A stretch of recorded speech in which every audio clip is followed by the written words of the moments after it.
Tip number 1 is chocking the wheels. Ideally, you have one of these. Now, if you don't have an actual wheel chock, 1 or 2 cones will always do the trick. When you're chocking the wheel with a cone, you want to make sure you fold it over,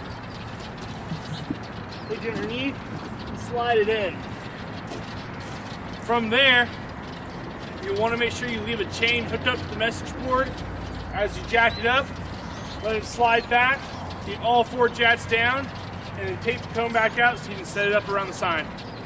Tip number 2 is aiming the LEDs at traffic.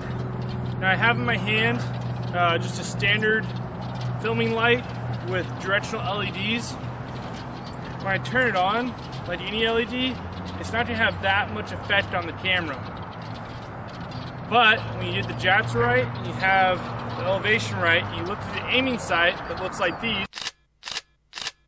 You get the aiming sight just right on the camera. Tip number 3 is formatting in standard sizing for message boards. When you're formatting it, make sure it's all uppercase. Make sure it's all center lined. Everybody who uses Wonkos, you'll want to do Alt up. Alt up. For everybody using the new Wonkos, there's going to be a little button in the top right corner that says alignment. Press on that, you'll be able to align everything to the center line. So for standard sizing, 54-inch height for the characters is required for all Caltrans roadways. RoadTech meets or exceeds that for all of our message boards when you rent from us. If you're purchasing a message board from us, then you'll want to check with us first if you're going to be using those on Caltrans roadways. Tip number 4, acronyms and dates. For a full list of all the acronyms, please click the link below.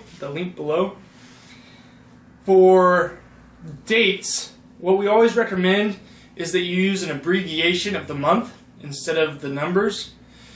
And to do a little case study on this, if you look at this message, it takes your brain a moment to decode what those dates mean.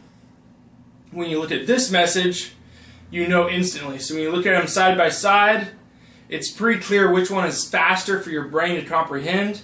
It allows the driver or the motorist to absorb that information and understand the entirety of the message. Tip number 5. Now this, we're kind of going in backwards order, chronologically. So when you're figuring out the message, it's almost good to write it down. You have 3 lines of 8 characters, and you'll want to keep it between 1 and 3 messages. 3 messages tops. Now the first message should always state the problem and, if possible, the area.